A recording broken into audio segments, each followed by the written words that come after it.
Hello friends, welcome to my channel. अगर आपने मेरे पिछले वीडियोस नहीं देखे हैं तो पहले उन्हें देख लीजिए ताकि आपको स्टोरी का अच्छे से पता चल जाए। आज मैं 35 एपिसोड का एक्सप्लेनेशन करूंगी और मेरे चैनल को तो सब्सक्राइब करना बिल्कुल भी मत भूलिएगा। Let's start. एपिसोड की शुरुआत में यंगनान अपनी माँ के साथ सुनहरे कीड़े से अलविदा लेकर जाने लगती है। सुनहरा कीड़ा पीछे से आवाज़ देकर पूछता है कि फिर कब मिलोगी। वो बोलती है कि मैं नदी किनारे मिलूंगी। ये बोलकर वो वहाँ से चली जाती है। अगले सीन में दिखाया जाता है कि गोइन जो होता है वो मास्टर के पास आता है। मास्टर उसे डांट रहा होता है कि वो अभी तक आग वाली तितली क्यों नहीं ढूंढ पाया।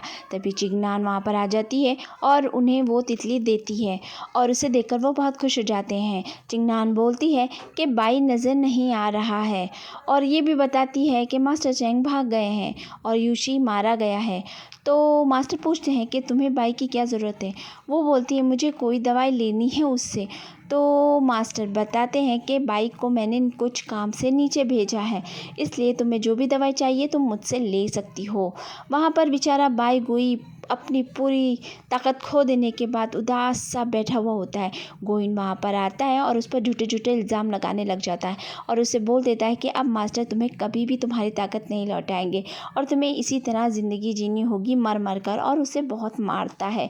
वो बेचारा अपनी तलवार के टूट जाने से और भी दुख होकर वहीं गिर जाता है। वहाँ पर चिलियान आ जाती है मास्टर चैंग को लेकर और वो बोलती है कि भाई उठ जाओ, लेकिन बाई गुई एकदम हताश हुआ रहता है। वो बोलता है अब मेरे पास जीने की कोई भी वजह नहीं तो मैं क्यों उठूं। तो वो बोलती है कि क्यों नहीं है जीने की वजह, मैं हूं ना तुम्हारे साथ। तो वो बोलता है नहीं, मेरे साथ कोई नहीं है, कोई भी मेरा अपना नहीं है। मास्टर चैंग बोलते हैं कि जिसका कोई नहीं होता है उसको अपनी लड़ाई खुद ही लड़नी पड़ती है।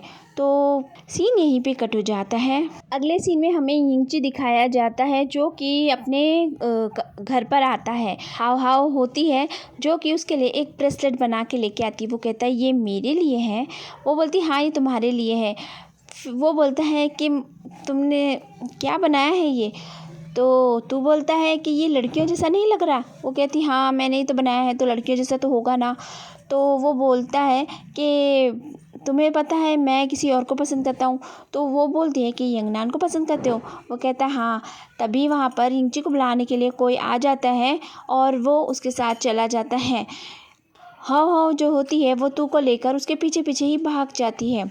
अब आगे दिखाते हैं यिंगची उसी गुफा में पहुंचता है जहां पर चाचा वोंग जो होते हैं वो उस पर हमला कर देते हैं। वो बोलता है क्यों क्यों कर रहे हैं आप ऐसा, आखिर वजह क्या है। तो वो बोलते हैं कि तुम आखिरी रक्षक तो हो नहीं, तुम्हारी ताकतें भी वापस नहीं आने वाली, इससे अच्छा है कि तुम मर जाओ ताकि पक्षी दूसरा रक्षक चुन सके। वो बोलता है मैं पूरी कोशिश तो कर रहा हूँ ना। वो जैसे ही मारने लगते हैं वैसे ही हाँ बीच में आ जाती है और हाँ बहुत ही ज़्यादा ज़ख्मी हो जाती है और उसके अंदर से तेज़ रोशनी निकलती है और वो जो तितली होती है वो उसी के अंदर से निकलती है बाहर।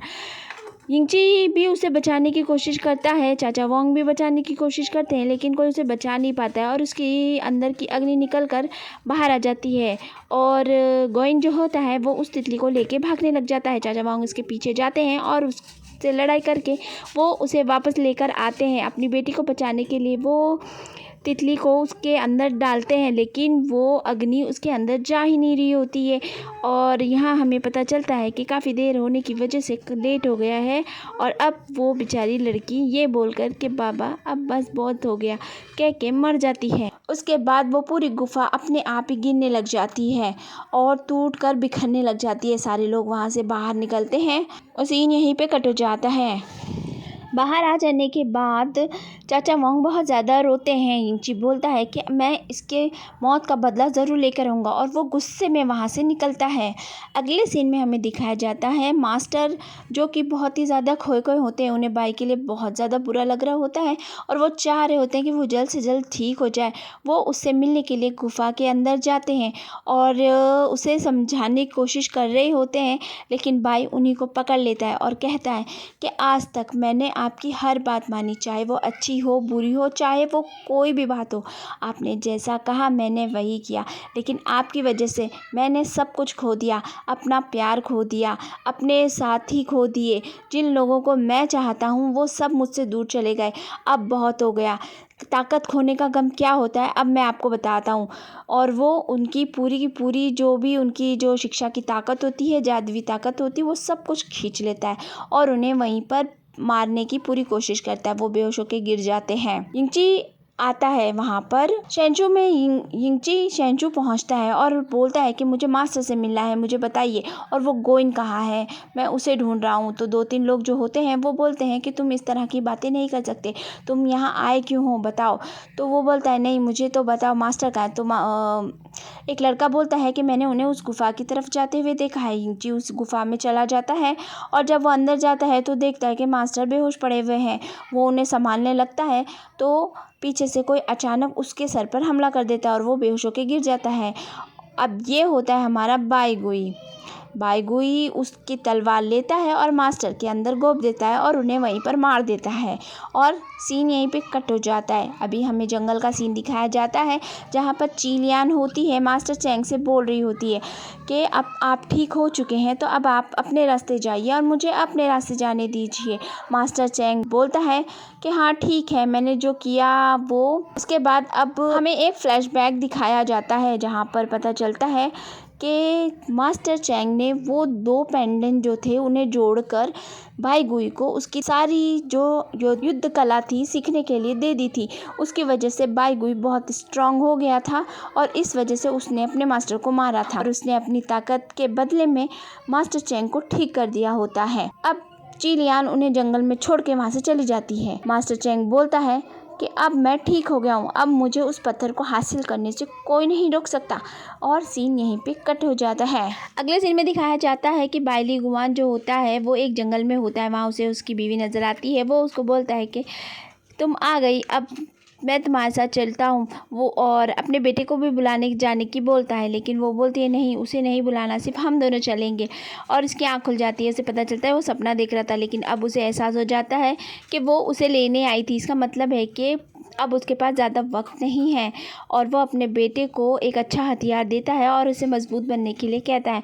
अगले सीन में हमें दिखाते हैं कि यंगनान और उसकी माँ दोनों वहाँ पर पहुँच चुके होते हैं और वो लोग बात कर ही रहे होते हैं। यंगनान और शाओलान दोनों तलवारबाजी की प्रैक्टिस कर रहे होते हैं। तभी वो पक्षी उड़ता हुआ वहाँ पर आता है और दूसरे पक्षी को लेकर उस दरवाजे से अंदर चला जाता है। बाइली गुआन बोलता है कि ये क्या बात हुई, दोनों पक्षी कैसे चले गए। सारे लोगों में हड़बड़ मच जाती है। बाइली गुआन जो होता है वो बोलता है कि यंगनान तुम चावलान को लेकर सुशान चली जाओ। और उसकी माँ कहती हाँ मुझे भी अपने गांव वापस लौटना पड़ेगा। वो लोग तीनों वहाँ से चले जाते हैं। बाइली गुआन और मास्टर शीरे जो होते हैं वो लोग उस कमरे के अंदर जाते हैं। वहाँ सारे लोग उस दरवाजे को देखकर चौंक गए होते हैं। वो दोनों बात करते हैं। वो दोनों बोलते हैं कि अब हमें लग रहा है इस दरवाजे को खोलना ही पड़ेगा और इसके लिए वो दोनों तैयार हो जाते हैं। तो फ्रेंड्स आज का वीडियो यहीं पे ख़त्म होता है। अगर आपको मेरा वीडियो पसंद आता है तो मेरे चैनल को सब्सक्राइब ज़रूर कीजिए और बेल आइकन को भी दबा देना ताकि आने वाली वीडियोज़ की नोटिफिकेशन आपको मिल जाए।